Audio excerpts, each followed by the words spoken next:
In his years of service, Officer James Anderson believed he had saw it all: dangerous criminals, life-threatening automobile chases, and difficult confrontations. But nothing could have prepared him for the moment on a routine patrol when his own heart failed him. He felt as though his life was slipping away as he collapsed in an empty alley until Max, too, his canine partner, made a decision that no one could have foreseen, putting his own safety. Max sprung into action, demonstrating that a police officer's and his dog's devotion can overcome all odds. As usual for Officer James Anderson, it started with an early wake-up, a quick cup of coffee, and then a trip to the station where, with an excited wag of the tail, his loyal canine partner Max welcomed him. Max was a regular German Shepherd. He had spent months training to seek down fugitives, identify drugs, and provide protection. Max was a beloved character, despite his strict position in dangerous situations. Partner who became close to James via the many hours spent policing Riverside streets. On this specific morning, the radio hummed with little routine calls. District James reported traffic violations, disturbances, and a suspicious loiterer close to an abandoned warehouse. Max left and drove past peaceful neighborhoods, all of which were bathed in the soft light of the rising sun. Shortly after, Max sat in the back car, his ears perked up and his eyes constantly monitoring the outside world. They answered a call around noon from a local who had observed some odd behavior in a back alley. Turned out to be just two adolescents smoking covertly. James relaxed, mocked them about choosing better locations, and returned to his cruiser, never realizing that his life would be over in a matter of minutes, would be in risk from his own body rather than a criminal. And as he turned the bend, a sharp agony shot through his chest. His eyesight became blurry, and he started to perspire coldly. Max felt the shift as James struggled to steady the steering wheel as his heart was racing and his breath was coming in desperate gasps. The automobile abruptly skidded to a stop against a wall while the rear began to whine in distress. James struggled to open the driver's door of the curb before he fell to the pavement, and cars drove past without noticing. As the blazing sun pounded his head, causing him to become immobile with fear, Max was forced to watch his partner collapse, because he was unable to even call for help. The next minutes would demonstrate that no training could overshadow the natural ability to bark frantically, shattering the silence. Dedication of a dog committed to saving his friend's life. That one bark signaled the start of a remarkable rescue, one that would challenge Max's bravery and dispel all skepticism regarding a K9's potential for unselfish loyalty. Officer, with every frantic breath feeling like a stab to his chest, James Anderson lay on the blazing asphalt. He had no prior history of cardiac issues, at least not that he knew of, but in that instant, it felt like his. The midday sun was beating down relentlessly, and the heart was tearing itself apart. His vision was obscured by faint dark edges, and Max was somewhere behind him. The dog heard James's distress paying at the cage, and began barking and whimpering wildly in the rear seat of the cruiser. For the majority of K9 units, the barrier between them serves as a safety precaution, supplying gear compartments, safeguarding the dog, and making sure an officer can carry suspects if necessary. However, at the moment, it stood between Max and his partner, and he was desperate to assist James, whose thoughts were jumbled, was conscious of the street, the far-off buzz of traffic, and the rare onlooker who didn't stop, possibly thinking he was. Time became elastic each time they were either sleeping or failed to notice the uniform partially obscured by the cruiser's open door. His chest muscles cried out for oxygen in some agony as he stretched. In the back of his mind, Lucid knew he was suffering a heart attack. As Max's agitation increased, he barked in frantic outbursts. Pacing, he learned to wait for orders from the limited space training, to remain in one spot unless instructed to do so. But the German Shepherd's instincts all told him something was awful. He could detect the increase in his partner's heart rate and smell James's perspiration, and intuit it is the imminent threat that, under normal conditions, a K9 is never to. Unless their handler releases them, or there is a defined emergency mechanism. K9 vehicles frequently have a backup mechanism for remote door release or bailout in emergency situations. Some cops carry a remote, but James was in the room when the question was whether Max could trigger it. Max, breathing heavily and in a panic, jumped at the drivers. The dog's eyes were darting to the metal, while his nails shrieked as he raked the steel mesh. James's equipment was spread out across the front seat, along with a key fob that could open the back door in some situations, but Max couldn't reach it, making it unlikely that a dog could activate it. However, Max paused after making multiple desperate tries to push through the mesh, proving that unlikely did not equate to impossible. It was a clumsy moment as his nostrils flared and he smelled the air before leaping onto the front passenger seat with a determined huff. There wasn't much room to shift the partition, so he had to almost bend his body. James hardly made it when he tangled in the seatbelt and somehow landed awkwardly at the front, sending loose papers flying. He was faintly aware of a flurry of movement on the pavement, and his body sensed Lynn, but he was unable to sow. He heard Max's desperate yelps somewhere in the blur, and a glimmer of hope ignited as he raised a hand to call for assistance. "Max, if anyone can save me amid James's waning consciousness, it's you within the..." Max's nails scampered across the console in the front seat, and next to the radio was A. Some patrol cars have a simple red button, called K9 release, that opens A. If the officer is unable to do so, the dog presses his muzzle against the side door or the back door. Frantically, he pried at it and struck it with the side of his head, but it refused to move. The latch clicked, but not. Max moved and repeated the action once he had been frustrated enough to growl. When I pressed the button more firmly this time, it fully depressed and beeped softly. As soon as the rear passenger door opened, Max scurried back, jumped in the back seat, and emerged into. Max ran to James's side upon seeing his teammate on the open street at last. A guttural whine came from a uniform shirt that was lying still and getting darker with perspiration. He softly nosed James's face deep in the dog's throat, but got no response other than a laborious wee bark from Max. People in neighboring cars looked at the brief, harsh calls that reverberated off the concrete. When a passerby noticed the uniform out of excessive interest, the dog slowed. When Max turned to face her, she muttered, "Is that an officer?" Her eyes widened. She hurried to forward the phone in recognition that this was not an ordinary circumstance. "I'm calling 911, but the irony is that the system had already, when the K9 release mechanism detected an officer in distress, it also activated an automatic signal to dispatch designating the GPS location of the cruiser as an emergency within." The police radio hummed with urgent talk for a few seconds, but James Max had to act quickly as he scouted for. More assistance arrived, and a second man knelt by James to check his pulse, which he could hardly detect because he was in terrible shape. The man whispered, putting 2 fingers to James's neck. Max's adrenaline shot through the roof, and he could smell the panic in. Kins received training on a variety of roles, including crowd control and apprehension detection. But Max appeared to use a primitive impulse to save an officer from a heart attack, even though it was never covered in the curriculum. He put both of his front paws on James' chest to shield his pack, crying as though. The woman on the phone yelled, "Hurry," attempting to get him to continue breathing, but he was not responding to a siren in the distance. Max retreated as an approaching officer's uniform flashed in the midday light as he came screaming through the city streets.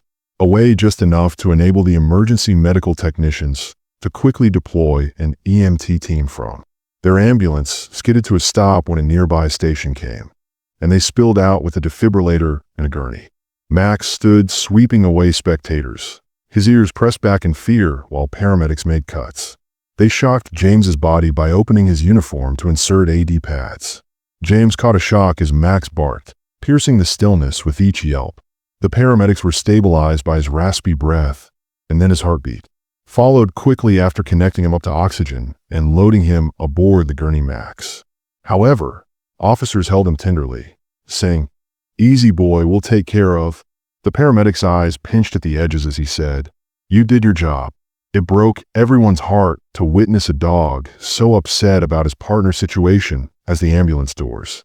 Sirens sounded, a fresh whisking James Anderson headed for the closest emergency room, and Max attempted to leap in after. A colleague K9 officer who had arrived on the scene heard him wailing in protest and stepped in.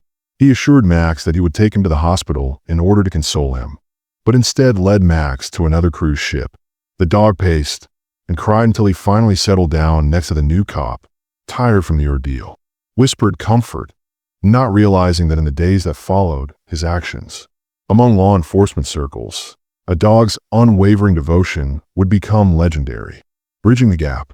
For the time being, the only thing that mattered between life and death was that James was still alive and that his heart was beating again because the unwavering devotion of a companion who wouldn't allow him to pass away by himself on the blazing pavement of the ambulance. As Officer James Anderson lay on the stretcher, unable to breathe, sirens sounded through the downtown streets. Outside of midday, paramedics hovered over him, keeping an eye on his vitals and giving him medicine to settle his heart. As news of the tragedy started to spread, traffic shifted aside to give the speeding car a passage. The devoted K-9 partner whimpered in distress over the police radio someplace in another Cruiser Max. The ambulance rushed to a stop in front of Riverside County, wanting to stay with the guy he had just saved. James was escorted through sliding doors by the general and a waiting crew. Dr. Amelia Hang, a skilled practitioner of Unison, calls out directions in practice. Leading the charge was a cardiologist who had witnessed numerous heart attacks throughout her years of work. Victims, but infrequently did a cop show up with a rescue story using his own K-9 in. James barely held on to consciousness during the medical emergency, and his heart rate spiked once again, causing alarms to bleep madly, and the doctor ordered quick diagnostics, an ECG, cardiac enzyme blood samples, and a hurried trip to the catheter. If necessary, lab nurses covered James's face with an oxygen mask and connected him to. As a backdrop to the life, medical jargon and 4 lines bounced off the tiled walls.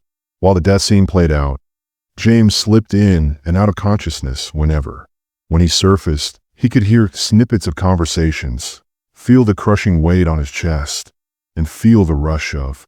He had enough composure to remember Max, his dependable buddy, and the desperate people fighting for him. Scramble that came before this. Am I dying? Flashed over his. He was a TR Tread officer who was well known for having a clear head and an uncommon sense of calm. With peril, but confronting his own death in a hospital bed was very different from being outside of the 2nd Police Station. Max, with another K-9 officer, called Rena Delgado Max, paced as the cruiser arrived, occasionally pouring at the window and releasing pathetic whines from the rear seat, which made Delgado feel sorry for him. Easy, Max. Pulling into an emergency parking zone, she whispered, "We're here." He's going to be all right. Putting Max on a leash, Delgado walked up to the busy entrance of the ER. Hospital guards were hesitant to let a K-9 in, but Delgado flashed her identification and clarified that Max, Anderson's partner, was not your typical dog. He had just carried out a valiant deed, and the security guard radioed for authorization to allow them to wait in a certain corridor where Max's nails clicked. The floor, his nose lifting up as he smelled the air with his ears set back in anxiety. Delgado crouched beside him, patting the patient's residual dread and the distinct smell of antiseptics. His flank is tight, friend. We'll hear more shortly. The time was agonizingly long for. Word of the officer's heart attack quickly circulated throughout the precinct, and a few co-workers soon showed up. With silent resolve and worried looks, they located Delgado and Max.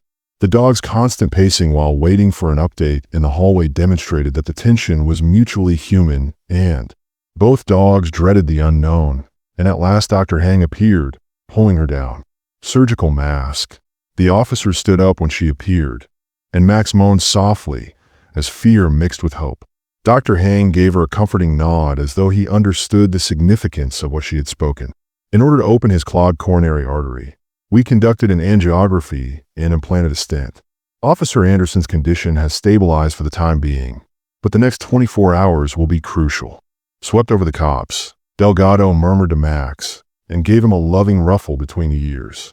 That youngster is still alive, and you did well.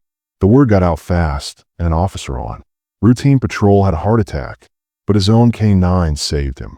The news outlets learned about it, and within a few hours, TV vans pulled up outside the hospital, and reporters barraged the cops with queries on how Max got out of the squad car. Was there a mechanism that activated the door?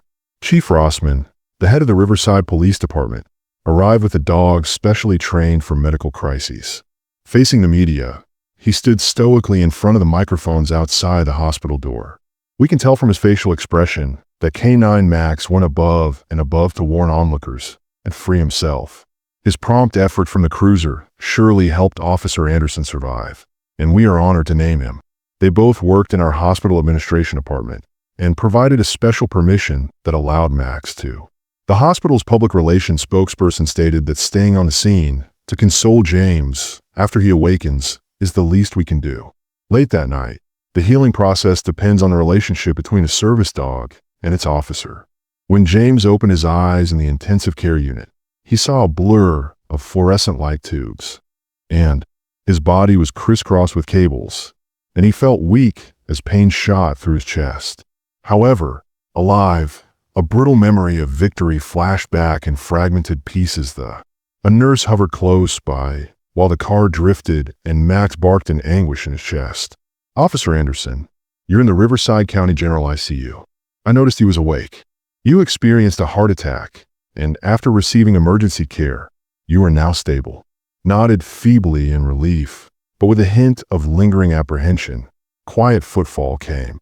At the patient's bedside, Dr. Hang smiled gently and said, "We'll need to keep you." She paused, "But your dog Max has been under surveillance, and your prognosis is favorable. Waiting for you to see him." James's eyes gleamed as he accomplished A. Shortly after, Delgado and Max entered, with a timid nod and a throat too tight to speak, and who walked wearily to the bed, perhaps unaware of hospital protocol at the moment. Max's tail waggled in a quivering frenzy of activity when he recognized James's scent. With a muffled cry of delight, James raised a quivering hand to pat. The officer's eyes filled with tears when Max saw his comrade in that solemn intensive care unit room, secure and well. Softly beeping devices made James feel incredibly grateful that he owed his life to his devoted friend Max, who prevented him from dying alone, and whose feelings overcame him in humility and relief. Dr. Hang and Delgado watched, moved by the unbreakable bond that was reaffirmed. A dog's unshakable devotion in a silent moment had created a tale of bravery few could match. "Would never forget," Dr. Hang muttered to Delgado as James fell back into a slumber, "that James's recuperation would be gradual and include lifestyle changes and cardiac rehabilitation." Delgado nodded, and Max remained at the bedside, resting his chin lightly on the mattress, looking with soulful eyes at James.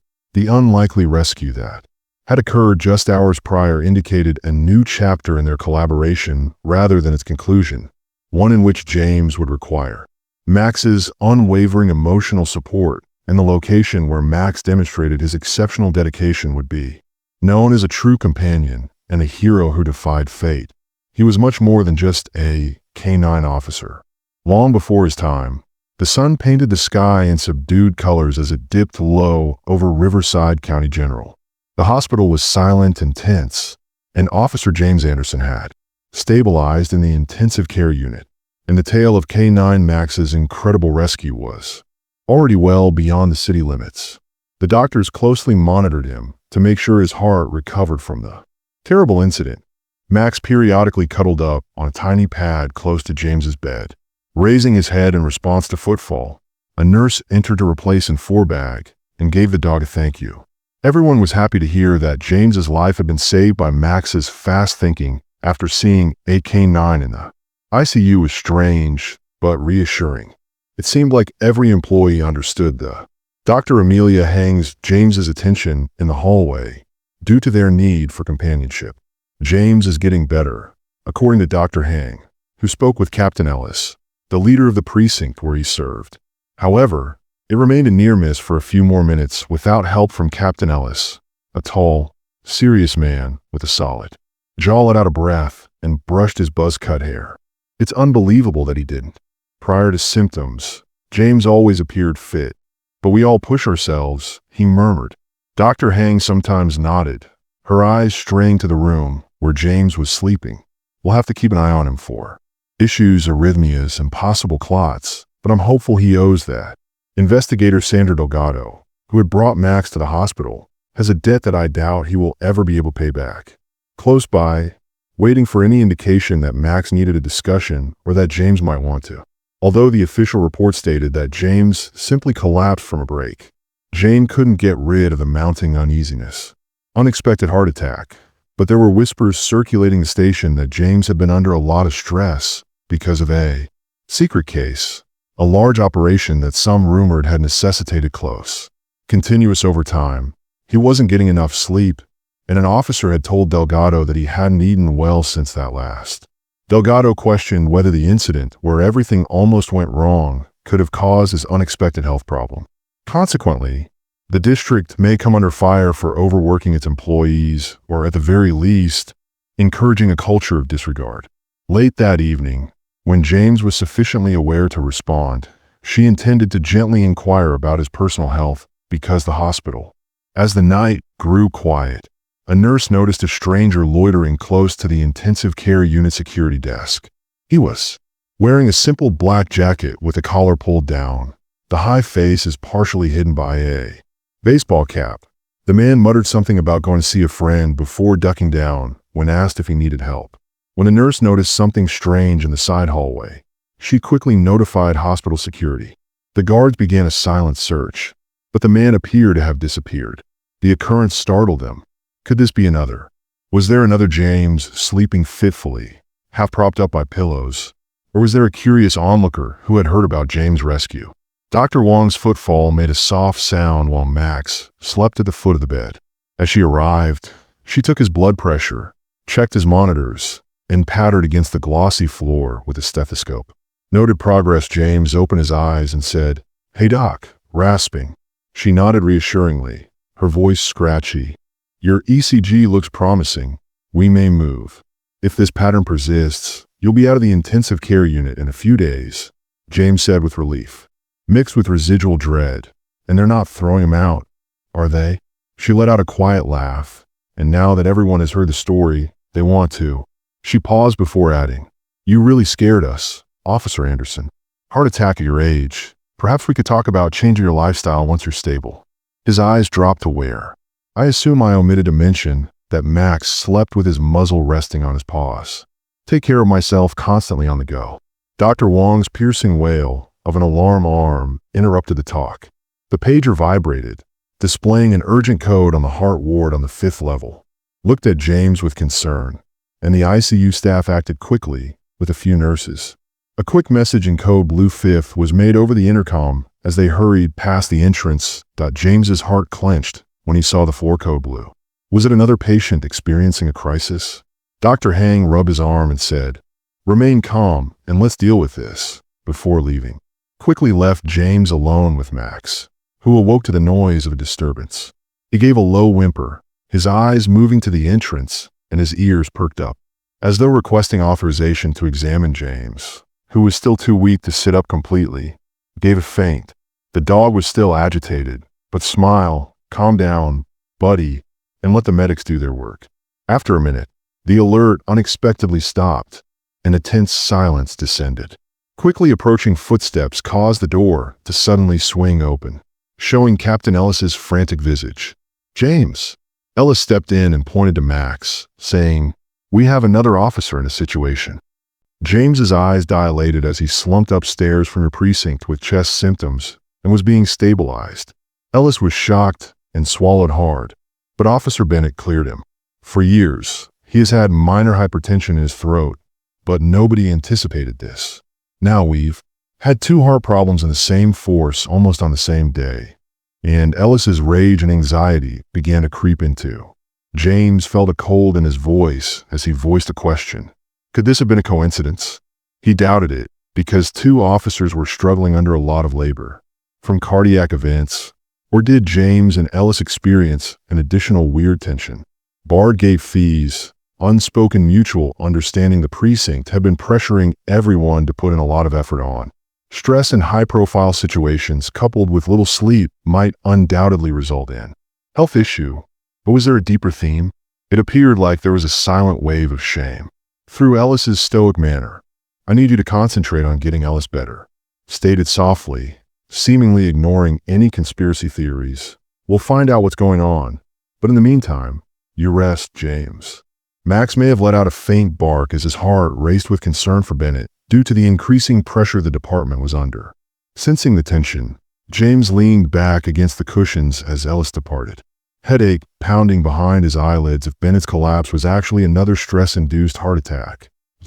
He recalled the long nights when he skipped meals and ignored Max's anxious voice, suggesting that the department's entire culture might be under investigation. Guilt twisted in his stomach as he hardly slept. Then he turned to Max, who James reached up to itch behind him and rested his chin on the edge of the bed.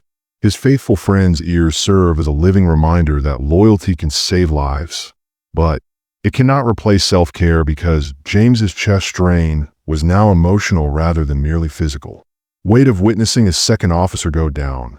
Regardless of the reason, James decided to become more resilient, to voice the unseen cost of relentless duty. Max's loyal gaze seemed to convey that. James clutched to the silence as he said, "Here, partner, we'll confront it together." The news of Officer Bennett's collapse had already demonstrated a strong enough link to overcome death itself, spread like a new shock-carrying gust of wind through Riverside County General.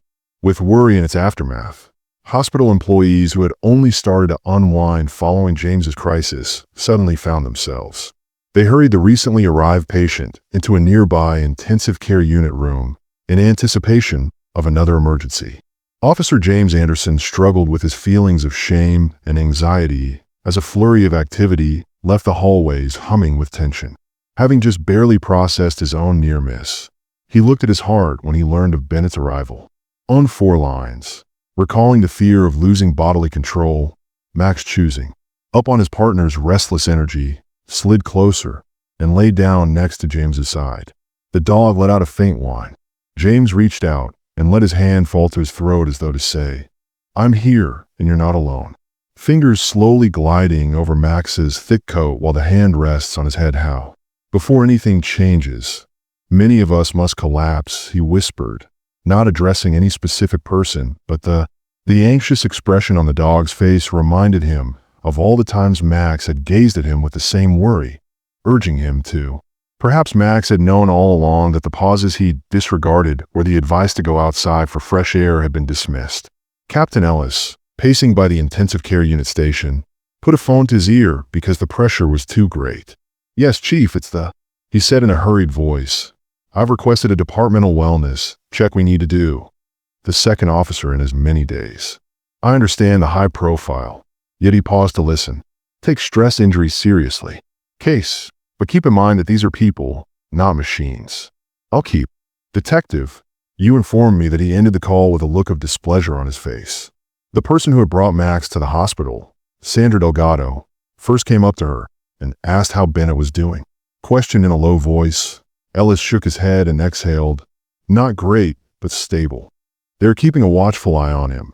Delgado felt a sinking feeling that it might be a minor heart attack, like James's condition. Feeling in her stomach that 2 heart attacks in relatively young officers immediately following intensive operations were too. Captain Ellis asked for a quick meeting, which was serendipitous for comfort seeking clarity. Together with James's cardiologist, Dr. Amelia Hang, they discovered a quiet nook close to the staff lounge, where their strained conversation was softly accompanied by the sound of vending machines. Ellis questioned, "Is it typical for 2 officers from the same department to have severe cardiac events?" Ellis was having trouble. "Keep her cool." Dr. Hang folded her arms and her white coat rustled a little.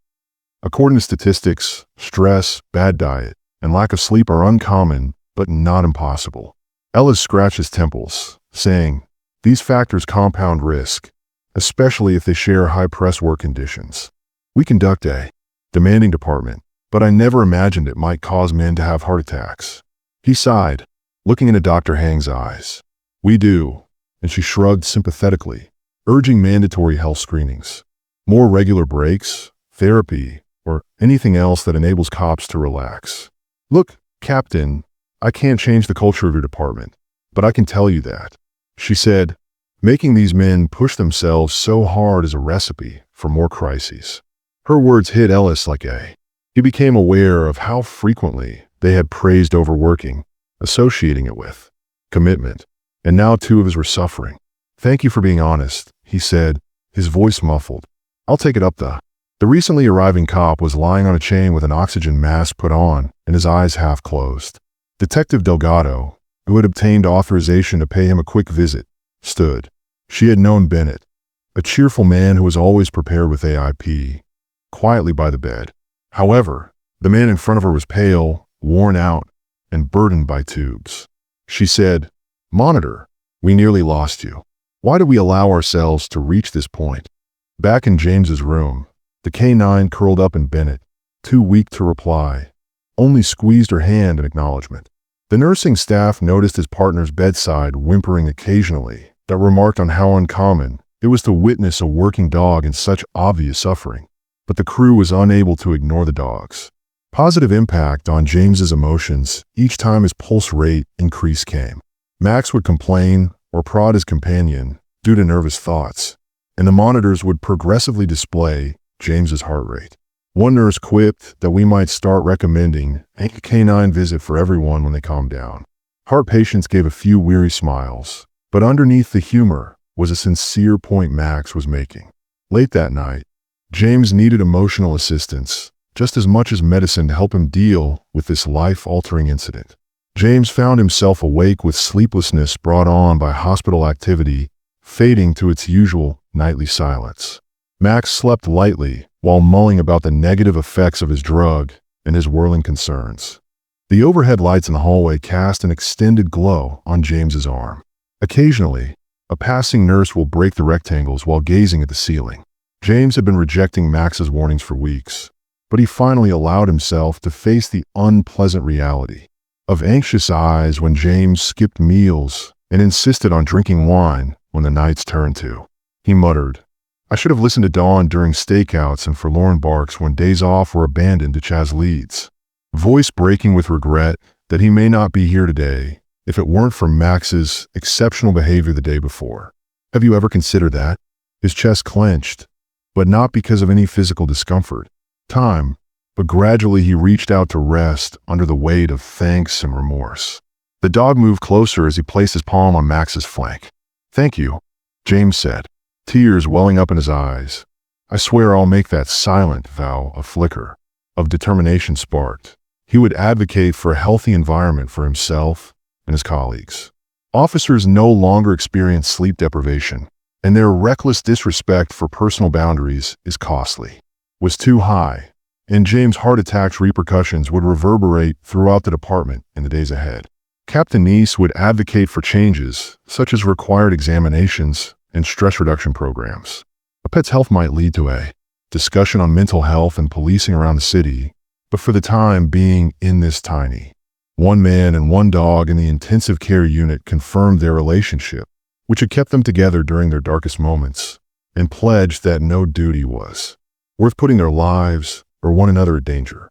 Officer James Anderson's hospital room had taken on the role of a temporary focal point for consideration, inquiry, and most importantly, introspection, a constant stream of fellow medical personnel and officers' well-wishers went through each one, bringing with them a mix of relief and unsolved conflict when everyone was grateful that James K9 had helped him survive his heart attack.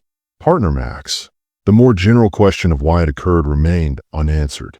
Reluctant to accept the news of James's predicament as a coincidence, together with the nearly simultaneous collapse of Officer Bennett sent shockwaves through the unofficial rumors suggested that certain officers were discreetly looking into departmental policies, admitted to disregarding chest problems, or skipping yearly physicals out of concern that they could be judged unfit for duty. Many were uneasy when they learned that the precinct's relentless pace was a contributing factor in these medical issues. Among those who came was James Dessa's longtime friend, leftist Diana Mills. She didn't conceal her concerns from James as she started quietly. There have been concerns that supervisors may make wellness checks mandatory, and that employees may be transferred from if they exhibit symptoms of ongoing stress. James still switches from intense units to lighter roles. He pursed his lips, which may be a good thing, and stated that he was pale but getting stronger every day. He rested a hand softly. "If it saves more." The dog's ears perked up at the gentle chatter on Max's head. "People It's worth it after what I've been through. Liddy Mills nodded, but her eyes dropped to the ground, since several of the younger cops fear it may jeopardize their futures. James sighed, sidelined, lose promotions, but it's better than losing their lives in the meanwhile, and the hospital had to deal with additional complications that the regular activity was altered by the unexpected arrival of several police officers, some of whom were patient and others who were helping them. Concerned employees began talking about the more general mental health problems in law enforcement. Dr. Amelia Hang was keeping an eye on. A nurse approached James' recovery and hesitantly inquired as to how they could motivate officers to get assistance. The crux of it is that Dr. Hang responded without fear of consequences, writing notes on James's chart. They will conceal symptoms if they perceive medical help as a risk to their career. However, we cannot resolve it on our own. Departmental support is required. A paramedic added in a break room discussion. We all experience the pressure to soldier on, not just police officers, firefighters, and paramedics. Perhaps this will start a citywide discussion, leading to the emergence of a new plotline involving local medical personnel and first respondents discreetly talking about the necessity of a cross-agency wellness program. Perhaps if we work along with the fire and police chiefs, we can establish a secure setting where they can receive assistance. Dr. Wong. A few sympathetic officers, paramedics, and prospective nurses enthusiastically clung to. Max gained considerable notoriety among the people while James was sleeping. The local media reporters and hospital personnel who initially covered James' heart attack now emphasized because of the dog's fast thinking and unwavering devotion, one reporter was able to. Detective Sandra Delgado, who had accompanied Max to the hospital, made an on-camera remark that Max would not allow. Officer Anderson's death went viral, touching people's hearts all around the city. Several animal welfare charities, K9 units from nearby counties, and even a nearby dog food supplier contacted Max, the owner, to offer supplies or praise. Parents called the hospital's reception desk to inquire whether their kids may meet the brave dog, which turned him. James was moved to become an unintentional K9 service animal ambassador, appeared more modest than ever, saying, "I'm just my part," and he promised to follow suit when a nurse highlighted the fan mail arriving. For any of us, nonetheless, James secretly experienced a wave of appreciation and wonder since he knew that Max would not be here to witness the next sunrise if he hadn't taken matters into his own hands. Good boy, he. Officer Bennett, who was stabilized in an adjacent intensive care unit, frequently whispered and petted the dog with calm adoration. More substantial damage to his cardiac muscle was observed by tougher rehabilitation physician Wong and her team, most likely as a result of disregarding early symptoms, according to departmental rumors.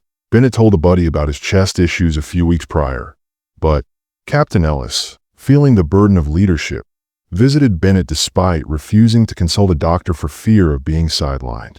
"I apologize," Ellis murmured, as the elder officer was propped up against pillows with tubes still attached one day.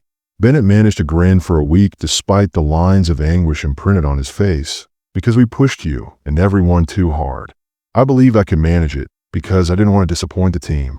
You know, the admission hung in the..." Ellis nodded in sterile, regretful air, promising changes, but neither. A few days later, when James was well enough to speak, man could completely describe how those changes will manifest. Meanwhile, Dr. Hang organized a little party in a private lounge with his help. James Bennett, who was still weak but resolute, Captain Ellis, Detective Delgado, and Dr. Costa Furman. Max was lying at James' feet during the earlier shift, his ears pricked up as if, "We owe these men and this dog more than just a debt, because we recognize that this was a turning point out of appreciation." Dr. Hang started by measuring their experiences, which revealed a systemic. "We observe this problem in law enforcement, overwork, inadequate health screenings, and reluctance to take medical leave. Paramedicine for firefighting if it leaves people in these beds, or worse." Captain Ellis cleared his throat before turning to face James and Bennett. "I'm coordinating immediately," he said. "Together with the chief, we're creating a mental health wellness program and requiring wellness exams for our officers." Bennett's voice was still weak and cracked slightly as he said, "Liaison, I don't want to lose any more of you." James nodded subtly, saying, "We can't keep ignoring the red flags." This time, the pounding was emotional rather than rhythmic at the shared resolve. Detective Delgado raised the possibility that some police would object because they are afraid of losing their assignments or necessary compensation. Dr. Costa interrupted to reassure them that disclosing stress or chest issues won't result in the termination of their employment. Kindly, if Max hadn't stepped in to save James, no work is worth more than a life. Be communicating a completely different tale at the moment. The conversation went on, creating a fresh avenue for the precinct that respected health just as much as duty, and in that quiet moment of consensus, James casually. The dog caressed Max's head and looked up with trusting eyes, demonstrating their human link. And dogs had come to represent how law enforcement might provide protection. Brave and incredibly devoted, the police department's regular rhythm suddenly paused following the collapses of, on the one hand, co-workers James Anderson and Officer Bennett were even more watchful of their health as if everyone was afraid that they would be the next to enter the hospital. A generalized sense of unease spread. Bennett was still feeble, and James was at a different stage of rehabilitation. James, the first stronger, is constantly monitored to prevent additional cardiac issues. Was making modest progress while being closely monitored by cardiologists and physical therapists. Captain Ellis was maintaining. Because of his dedication to changing the internal strategy, a preliminary working table on officer health had been established, inviting. However, the atmosphere was hostile, and some officers expressed their displeasure to hospital medical corps members. If everyone was required to undergo medical examinations and breaks, crime-fighting efforts will be slowed down. One veteran mumbled, "Watch, we can't keep up with criminals. What would happen if we were pursuing a suspect? And will they remove my plaque at a young age if my heart decides to play tricks on me? Police officer. But I was glad my father passed away from a heart attack while I was on duty. Perhaps if I had these regulations, he would. Still living. I believe it's time for us to look after ourselves in the meanwhile." James was entertaining friends, co-workers, and even distant acquaintances. The space was adorned with balloons, greeting cards, and FS, of course, for. Between checks, James paused to speak with Bennett, who was Max the undisputed star. Max, who was in a wheelchair, warily followed the nurses in the hallway while waving his tail. "I never." Bennett's voice trembled slightly with emotion as he replied, "You know, I was afraid of being like this. Wounded while performing his duty, but a heart attack." He bent his head in defeat. "We are all human, Bennett, and we escaped after ignoring signals for too long." James groaned. With it this time, but if Max hadn't stepped in, the other person would have nodded and fixed his eyes on Max at their feet. "This dog deserves a medal since he saved your life." During those days, something unexpected, an envelope, arrived, grabbing everyone's attention, including myself. The staff curiously handed it to Officer James Anderson, and K9 Max after it was delivered to the hospital without a sender. A simple sheet of paper with a few handwritten lines was placed right in front of James. "You're not robots. You don't. Must be heroes at all times.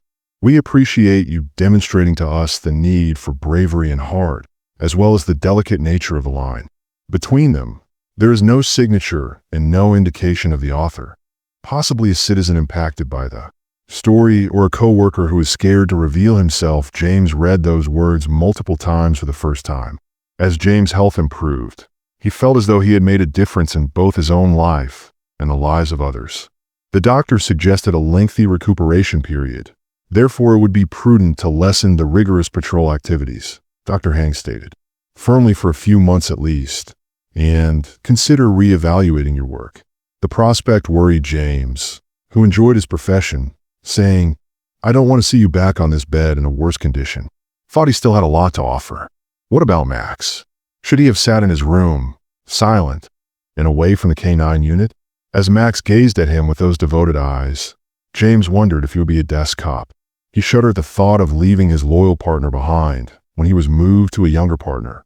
But the hospital had started sharing the story of James and Max with younger patients, particularly in the pediatric ward, as an illustration of bravery and camaraderie.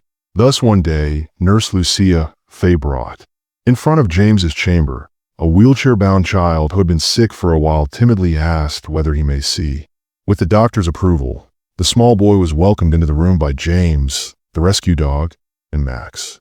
"You are a hero," the infant muttered shyly as he came wagging his tail and reached out a timid hand to pat the velvety fur.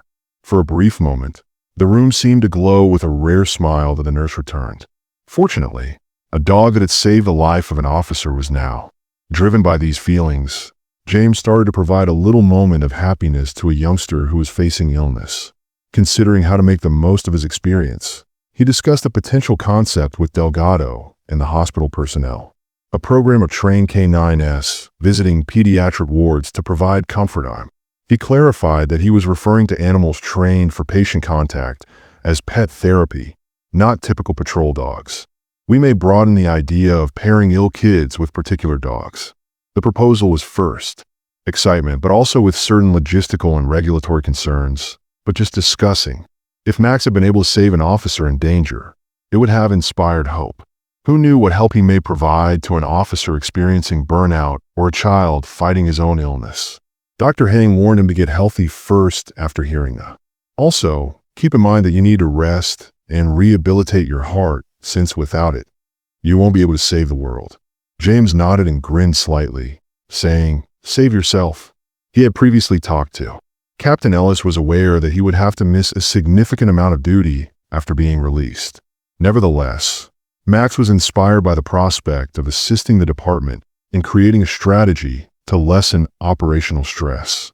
Bennett, seated next to him, nuzzled Dr. Hang's hand as though in agreement, but remained recuperating in a different hospital wing, and there were rumors that he too had started to reassess priorities. He said, "Maybe when I leave here, I'll go to a less. The future of both of us depends on me living long enough to witness my children's growth. Therefore, a burdensome task is not a defeat." Officers in the department as a whole were caught between the custom of devouring work and the expectation of a better method, and Max of the canine, who demonstrated to the world the extent to which a dog could do for his girlfriend, stayed at the forefront of this continuous transformation. Evidence that even heroes need to be safeguarded and that even the strongest people require assistance. And directed, and it took place in those same hallways between beeping screens and white sheets that James and Max were no longer on a new assignment. Not only patrols and arrests, but also comprehension and assistance for the community, for co-workers, and the delicate boundary between life and death. A quiet silence fell over the hospital hallways in the days after Bennett's and James' cardiac events, despite both officers were on the men end, and there was an underlying discomfort that persisted like an unspoken cloud that made uniformed individuals no longer. Instead of making lighthearted jokes about the job, they whispered about examinations and warning indicators. Whenever paramedics brought in a new patient, there was always that moment of, "Officers walking by were afraid that I would be the next one." Captain Ellis persisted in pushing back at the precinct, moving ahead with wellness changes, such as requiring blood pressure tests and formally recommending therapy sessions. Enforced rest days soon became a point of contention among some officers. Applauded the adjustments and felt happy that someone was finally recognizing the punishing burden that others resisted. Concerned that they would be called weak or benched for taking a day off, Detective Sandra Delgado, who had developed especially close to Max since she ended up serving as an unofficial liaison between the precinct and to the hospital, where she visited to inform James of the department's new procedures and to share any suggestions he had. Delgado repeatedly heard cops' silent confessions to Ellis, including one from a detective who had been popping. A sergeant who had passed out his own driveway due to tiredness had been taking antacids for months to treat stomachaches. Not everyone welcomed the new, but stories were no longer concealed behind a wall of silence. Policies with open arms, but a number of elderly veterans, some of whom were just a few years away from retirement, complained that, "We worked these hours for decades." And when the department complained that the younger generation was being coddled, we turned out. "It's okay, but you shouldn't force the transition if you can't tolerate the heat." Caused disputes in the locker rooms and break rooms, with cops yelling at each other about pride, customs, and health. Captain Ellis is positioned in the heart of this. Storm tried his best to mediate, but he was concerned that morale would drop too far. More crises could arise as a result of brewing animosity or concealed tension. James recovered gradually, but steadily within the ranks under the guidance of. Because of Dr. Hang's cautious yet hopeful approach, a physical therapist came to assist him every morning with stretching and light walking in the hallway helped him gain endurance. And initially he felt ashamed of how easily he gets fatigued, but every little accomplishment, like climbing a short flight of stairs, helps him regain the capacity. Being able to dress oneself without experiencing dyspnea confirmed that he was headed in the right direction. Although Bennett, who was in a different ward, also showed signs of improvement, his recovery process was more complex. In between therapy sessions, he continued to struggle with sporadic chest symptoms and a wider number of medications. He and James occasionally crossed paths in the hospital cafeteria, both of them wearing cardiac monitors or receiving four-pole assistance. Quiet discussions frequently returned to the pressures of their work and the fearful question, will we ever be strong? Max, the canine hero, had established himself as a mainstay not only in James's room, but more and more hospital employees, nurses, and, on occasion, doctors asked him to visit young patients, who became happier when they saw a kind German shepherd physician named Costa, who had previously dealt with a different situation that included a heroic dog as well. And she was especially interested in how Max affected the spirits of the patients, pointing out that kids who were sluggish or reserved frequently become animated as Max patted and tail. Encouraged by these little miracles, James and Delgado talked about bringing back the idea of therapy dogs. Had stated in his early recuperation that even though Max was mainly trained for law enforcement duties, the dog's clear. His calm demeanor and empathy indicated that he may adjust to brief therapy sessions in supervised settings. Even the hospital administration appeared interested in him, since he had previously demonstrated a natural talent. Max was still a sworn canine, so the administrator noted that procedure and legal issues needed to be addressed. There were many vulnerable individuals in the hospital, but Delgado, with assistance from some administrators, began creating a test program. And if it works, Max will be there. Might open the door for a specialist canine cadre that provided emotional assistance in addition to public safety, but not all. Seemed optimistic, yet on calm evenings, a nagging fear gripped James. What if he, unable to rejoin the force at all, and he secretly feared that he may be given a desk job, his father, and a part of him was concerned that since the officer before him had always claimed that actual police work took place on the streets, did return on patrol, but he might push himself too hard once more, endangering Max's life. He expressed these worries, along with his own, late one evening when the ward was quiet. Max lay at his feet, muzzle on, as the above lights faded to a gentle glow. I don't want to disappoint anyone, so Delgado, who had stopped by to see how he was doing, leaned on the doorframe. James remarked in a shaky voice, I owe it to Max to keep my family alive. In order to ensure that you don't disappoint anyone by neglecting yourself, Delgado provided a kind grin. For instance, if you change roles, Max can continue to work with you. There's more to. The phrase policing than adrenaline-packed patrols stuck with James like a rock, giving him a feeling of. Nevertheless, he was unaware that he should think about a career in law enforcement that didn't include putting his heart day in and day out. Rose's stress remained an issue despite new prospects. The hospital personnel discreetly prepared James for potential discharge within a week. Captain Ellis, an unwanted companion. We'll find a spot for you, James, perhaps, he was told in an attempt to dispel rumors. Something that doesn't put you in overdrive, James, like training new hires or working as an investigator at a desk, nodded in relief and melancholy, wondering if he could find happiness outside of the streets. Maxie, for his part, felt the dog had turned into a soothing presence for almost everyone who came to James's room, officers and physicians, despite the emotional turmoil, and youngsters in particular. But he remained vigilant beneath those kind eyes. Protector, Max would become excited and start whimpering or poking James if his cardiac monitor beeped an abnormal rhythm. Staff jokingly said that Max was more dependable than any alarm system as the precinct until a nurse checked multiple times. And hospital both changed as a result of these revelations. A fine line between adapting or losing was drawn. James Don Bennett Delgado Ellis struggled with more lives per individual. Internal conflicts over how to accept the required adjustments without compromising the pride and commitment that had defined them for a very long time, whereas Max's story kept getting about in a moving reminder that, even in the most hopeless circumstances, unwavering devotion and kindness could pave the way for, as the sun sank, survival, and perhaps even a stronger, healthier department. One late afternoon, a soft silence descended upon Riverside County General Hospital beneath the horizon. The fluorescent. Max curled happily at the foot of the bed as the lights in Officer James Anderson's room gleamed softly. Absently caressed the German Shepherd's ears, his mind racing despite the serene environment he'd been gradually. Dr. Heng had made enough progress in physical therapy to be able to get out of bed for quick walks without help, with Max by his side. Even suggested that, pending a final heart evaluation, he would be released shortly.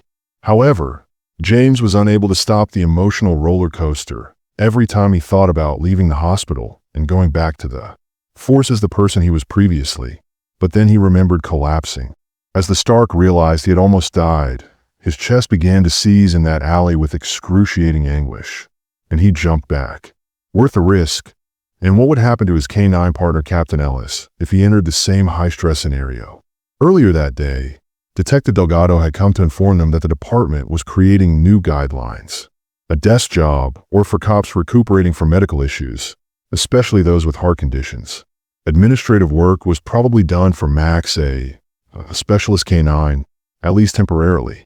Like him could be transferred to a different patrol officer in the event that James is unable to continue doing high-intensity duty. Broke James's heart. Max was more than just a police officer's tool. He was family. James had a surge of sadness and a glimmer of reason each time he imagined turning Max over to a new handler. Maintained that Max might have merited an active role if James wasn't physically capable. Role with someone else, burdened by their sense of obligation and the relationship they had developed during the potentially fatal. Bennett was recuperating from his own heart attack when Max saved him in a nearby ward. Created a new choice word spread stating that he had submitted an early retirement application, citing concerns for his family and a wish to put his long-term health first. When James learned of this, his chest constricted from empathy and fear that Bennett would be full, not from arrhythmia. Perhaps leaving the Army completely was a more practical option than James was willing to acknowledge. James still felt as though he had an unfulfilled mission and wasn't ready to let go. He reminded himself that there were other ways to serve, recalling the times he had mentored younger recruits, he briefly mentioned the outreach therapy dog idea to Delgado, suggesting that policing wasn't only about adrenaline. Late in the evening, while James and Max were sleeping on Drench Street duty, the door to his. Before he opened his eyes and began blinking, he heard footsteps and knew that someone was there. Discovered the outline of Chief Rossman, the precinct's leader, who hardly ever visited the hospital personally, especially during the night. Rossman gently cleared his throat before replacing Officer Anderson. "If I had a word, James," my ordinarily authoritative voice would have been quiet. Ignored the faint pain in his chest and forced himself to stand. "Sir." He pointed to the. Max woke up in the chair by his bed and looked at the newcomer, but he stayed as composed as before. Slipped into a sort of unsettling quiet after leaving the sedate rhythm of hospital life. Officer James Anderson was starting to come to terms with the fact that he would not be doing his previous high-stress patrol work anytime soon, if at all. The heart attack he had with the officer, although Bennett's own downfall had prompted significant policy changes inside the department. The ranks became tense as a result of those same developments, and James couldn't help but feel accountable for the chaos. Captain Ellis attempted to maintain everyone's attention while whirling back at the precinct, but there were whispers that some officers welcomed. Some people complained that the new, required wellness exams were an unwanted intrusion, while others thought they might save lives. That politicians and desk physicians were closely monitoring one another's personal habits. Ellis found himself fielding calls from union representatives at odd hours, because one side blamed the other for the tension, requesting clarification, the hospital staff seeking input on a pilot, and the mayor's office seeking assurance. Max, the captain of the therapy dog program, frequently massaged his weary eyes and said to his helpers, I appreciate the new plankton, but we're buried under red tape. And James, in spite of his, after being cleared by the doctor, the physically disabled state experienced a rising restlessness. Max, or a nurse, accompanied him on brief trips around the hospital, where he observed the strain etched into the faces of employees and guests as news reports about the health problem in the precinct spread across the media. A striking image of weary officers. He was unable to avoid the sympathetic or even. One afternoon, James received pity looks on parade as though he were a wounded soldier. Max followed after him, tail wagging at the scent of the grass, as he entered the hospital courtyard for a breath of fresh air. In far-off food carts, they discovered an empty bench, which James fell into with. He scratched behind Max's ears and sighed wearily. "We're in the spotlight, buddy. I'm not sure if I'm ready for." Despite all of these improvements, he saw a group of off-duty officers across the courtyard, speaking quietly, some people from his precinct and some from others. When they saw James and Max, the talk stopped. Franco, a towering veteran, gave Kurt a nod, but swiftly looked aside. James experienced a strange pang. Was it respect, sympathy, or Officer Bennett is still recovering from the resentment that caused them to retreat? Frequently sat at the same hospital lunch table as James when their schedules coincided. One day, Bennett showed up in a wheelchair, and though he was scheduled to depart the military completely, the gloom in his eyes was clear. "I put in my retirement paperwork," he said in a low voice to James, "Chief. Signed off, James. My family is too important, and I can't risk another attack." Nodded. "I recognize that you must act in your own best interests, but there is a conflict of." His heart ached, yet he was relieved that Bennett was putting his life first. Bennett's grief at losing another decent police officer on the streets was mixed with, "The word is Captain, and at least you'll be around in some capacity. Ellis would like you to work as a training officer with Max and do community service." James thus stated that he glanced at Max, who was lying at his feet with his ears turning to each new voice while he continued to figure out the local news. Reporters wanted to spotlight James' miracle dog story, so they lobbied for an exclusive interview with him and Max. Wasn't interested in making his personal issue a spectacle, but he understood that drawing attention to law enforcement's stress and burnout problems could lead to additional reforms. Dr. Costa, who checked on him from time to time, advised that he at least think about it. "Reply to actual accounts," she stated. "If the public learns how Max saved your life and learns about the events leading up to your heart attack, it may encourage improved emergency assistance systems." As though in accord, services, Max delicately tapped James' foot with his paw, causing him to laugh in spite of his misgivings. Tensions in the precinct increased somewhat. Officers who believed that the new health regulations violated people's privacy threatened to lodge complaints. Praised the changes in the hopes of preventing the horrible events that befell James and Bennett, with Captain Ellis feeling the heat. "We need your voice," Ellis remarked, requesting James's presence at a departmental meeting via video call from above and below. When he speaks in an earnest tone over the phone, people love and respect Max. Speaking up could help diffuse tensions. James reluctantly consented to the planned evening hospital staff setup, a safe connection from a little conference room. Max rested his head on James's paws next to his chair as they. Curious Ellis started by dialing in the screen, which was covered in a patchwork of uniformed faces, some of which were guarded, correcting misunderstandings on the wellness efforts and restating the purpose of the gathering. He then turned the floor to James, who took a calming breath as his heart began to race with anxiety. "As you know, I almost died in that alley," he added in a quiet but distinct voice. "Max saved me. I wouldn't be here without him. But consider what caused me to be." Because they were first so exposed, some officers tensed up while others leaned forward. James said, "We push ourselves by working double shifts and skipping, because we believe we must be invincible, but none of us are. We ignore our difficulties throughout meals." There was a lengthy silence until we realized that we owed it to ourselves and one another to cease equating perpetual fatigue with dedication. "We're short-staffed, aren't we? What about criminals who don't take breaks? What if others think we're weak?" James did his best to field them, stressing that a healthy, supported force was ultimately more successful. Captain Ellis added, reiterating that. By the end of the call, They were looking for new ways to guarantee manpower without compromising officer health. Was notably lighter. Some skeptics loosened their positions, while others stayed. Ellis ended the conference with a hint to James and Max, if he was not convinced, to refrain from blatant animosity. If these two demonstrate that we cannot continue to disregard our boundaries, perhaps it is time for us to pay attention to the video stream. Disconnected James experienced a strange mixture of relief and excitement after stepping. Maxie stepped into a role he never anticipated, an advocate for change within a system he once believed to be unbreakable. And yawning beside him provided a comforting prod. It seemed as though the dog felt the true job was just getting started, creating a way for officers to serve without compromising their personal well-being. Rossman leaned back in the chair and took a time to exhale while examining James's face. Then Max's, "I've watched the dash cam footage from that day. God, James, you." We watched as he trailed off, clearing his throat once more. "Max is a jerk." James swallowed, unsure. "And you were a hero for what you've done over the years." How to react when Rossman's eyes shifted to Max? The department want to pay tribute to him. He stopped and said, "We need you. Some sort of medal or ceremony. But that's not why I'm here."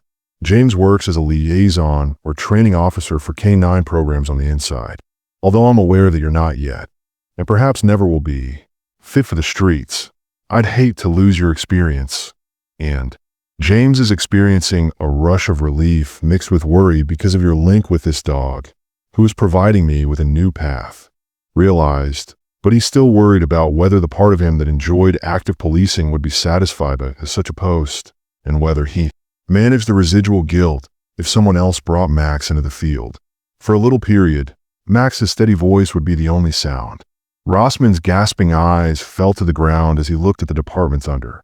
"If you're willing, you may influence how we handle officer wellness and demonstrate to them that pressure morals are fragile." Even after something like this, James felt threatened by tears, yet you can still serve. Blinking them away fast. "I'm grateful for that, Chief." The revelation was both bitter and freeing, and I was afraid of disappointing the team, losing Max, or failing to. Rossman's voice softly safeguarding everyone if I'm confined behind a desk. In a different perspective, Max, allowing your coworkers to experience what you accomplished is saving the team, not disappointing them. Forth a gentle whine, perhaps mirroring the Chief's feelings. James moved a pet. The familiar feeling in the dog's ears calmed him. Silent resolution permeated the room, and he turned to look at Rossman again. He whispered to them, "Let's discuss the specifics." Dr. Hang had been stopping by. Her lips curled into a slight smile as she overheard bits of the conversation. This was the exact result. She had thought that James was not just recovering physically, but also discovering a new purpose that didn't. After Rossman left, she slipped away, allowing them the privacy to figure out the details without risking his life every shift. James was more worn out than he had been after a day of treatment, but a cautious optimism about a new employment ignited in his chest. He could keep Max in training or K-9 liaison, and we would still work as a team, functioning as a relief ward in a different way, while experiencing nostalgia for adrenaline-fueled patrols. But Max's steadfast stare served as a reminder that there were multiple paths to heroism, survival, and continuity. Prior to James gradually falling asleep, Ed's service and Ed were not mutually exclusive. "We're not done yet," he muttered, cueing Max's muzzle to "Hang in there with me, mate." The dog's gentle tail thump was a pledge of allegiance that went beyond manhunts and gunfights too. As James Anderson approached his release from the hospital, a muted silence descended upon his chamber in this uncertain world of second chances. The soothing rhythm of the monitor's faint beeping was one that Max. Despite the estimated distance, the position of the small dog bed in the corner seemed to correspond with each gradual rise and fall of his chest. Everyone at the hospital's precinct, as well as those in the surrounding area, felt a subtle sensation of excitement. The neighborhood watched to see if James would rejoin the force, retire like Bennett, or find another job. Captain Ellis's journey to service on a sunny morning the day before James's release. In the hospital's little meeting room, Detective Delger, Dr. Hang, and several close police gathered. James Uda joined them with Max by his side, still sporting sweatpants and a loose-fitting t-shirt in place of his typical attire. There was a folder with official paperwork and medical evaluations in the middle of the table, and the tension was evident. Ellis approved departmental notes, as well as a proposed job description titled Community Outreach and K-9 Therapy Integration.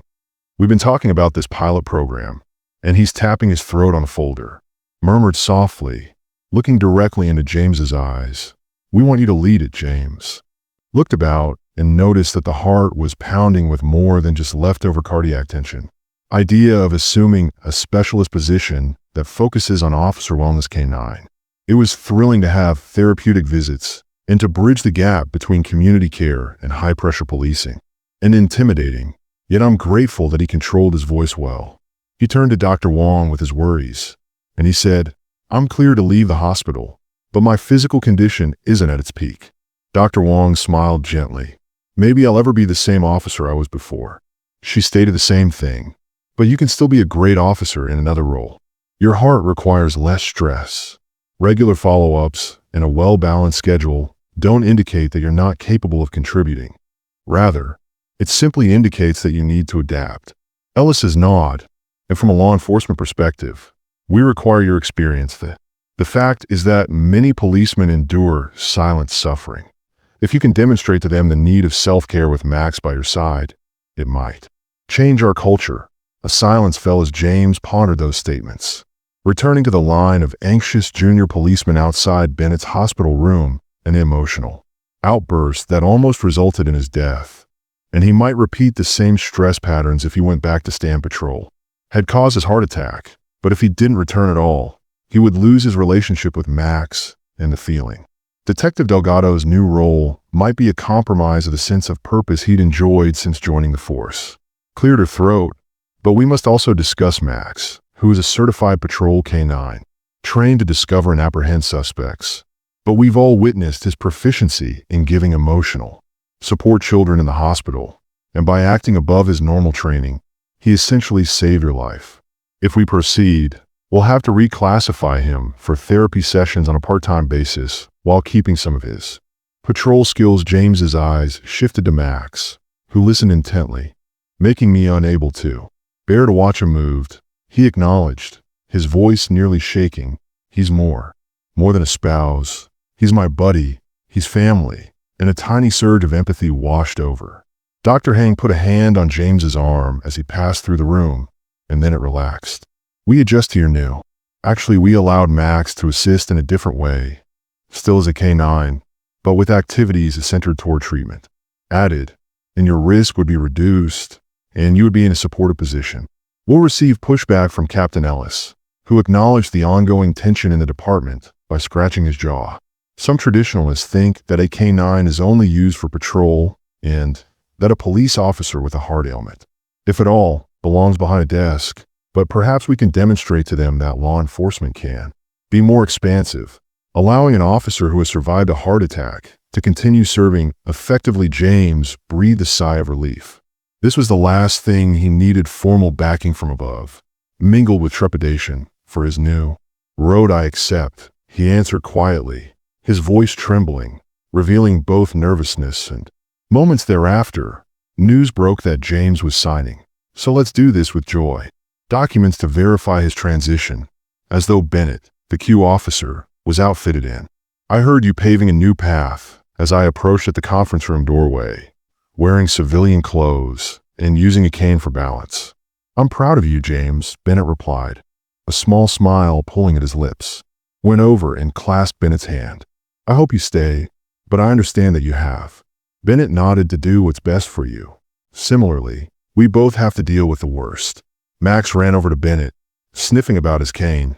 "So at least I know the department is in excellent hands." The older cop crouched, grimacing slightly at the man, and gave him a gentle tail wag as though to greet his return. "Thank you for saving my friend Bennett," I said, straining and ruffling the dog's ears. There was a small, spontaneous gathering the day before James's discharge, with a tear streaming down his cheek. A few police officers, hospital employees, and even local reporters in the hospital courtyard showed up hoping to see Max receive credit in a quick, sincere. A tiny commendation medal was affixed to Max's K-9 harness by Captain Ellis during the ceremony. The applause James received caused the German Shepherd, who was leaning on a cane for support, to tilt his head and tail in confusion. Watched with misty eyes, HEK more than deserved this, and as Ellis said, silence fell. Max's words, echoing in the courtyard, serves as a reminder that sometimes the finest things are empathy and devotion. Without him, we would have lost one of our best officers, James. You owe him your life, and we owe you both a fresh start. That night, James eventually walked out of the hospital. Detective Delgado was present as Max approached the main doors at a calm pace to take them home, but not before a few officers and employees gave him a modest cheer. He stopped to smile. His countenance flashed with a mixture of relief, humility, and cautious hope. Even if his heart was still occasionally flattered by the trauma's echoes, he felt powerful enough to create anew. Max curled up happily in the back seat, no longer complaining about his worries, on a path that struck a balance between duty and well-being. James had found a second chance that they could take together, and the dog seems to realize that he would be okay. General James closed his eyes as he withdrew from Riverside County, remembering the panicked moment he fell in that. Max's frantic bark in the alley altered everything, and it is now resonating, not only in his memory, but also throughout a whole police department that was compelled to admit its own vulnerability and Officer James Anderson's ability for transformation. As the light faded, he departed Riverside County General Hospital. He stood at the door in the late afternoon and hesitated for a time, sliding to his chest, where he was still experiencing slight tremors from the experience he had survived. Ma was sitting by his side, paying close attention, and his tail was thumping gently against James's. That was a more subdued victory, constructed from thankfulness rather than the triumphant departure James might have imagined months earlier. Behind him were hospital hallways that had witnessed two near tragedies, humility and the promise of reform. Officer Bennett's collapse and his own heart attack, but in the same location, hope had carried root doctors, other police, and the demand for better health policies and a more caring society had even united city authorities. Would wearing quiet as a badge of honor be appropriate? James Colts and his K-9 partner represented a novel strategy, one that understood the need for balance for those serving that evening riding and the compassion behind each badge. James, who was at home with Detective Delgado, let his eyes to wander out the window, consider a new role at the precinct that included cultivating K-9 and teaching new recruits, initiatives for therapy, and establishing connections between community wellness programs and police enforcement. It wasn't he used to know the exhilarating street patrol, but provided an opportunity to serve and protect in a more profound and lasting way. And Max would remain his dependable companion by his side. Was in that alley when the cruiser veered onto James Street. His chest felt a soft warmth that was a comforting reminder that he was still alive rather than a debilitating ache. The path ahead may be difficult due to a dog's devoted devotion, ranging from administrative obstacles to emotional uncertainties, but he felt prepared to confront them thanks to Max's unwavering gaze, and they tackled whatever came next side by side with James, as the rearview mirror verified. If Max's story touched you, please leave a comment below with your thoughts on how you believe law enforcement should strike a balance between officer well-being and high-press duty. Have you seen a kind companion change? Tell us someone's fate, and remember to like and subscribe to this video. Follow along for more motivational tales where kindness and bravery redefine what it means to be a hero.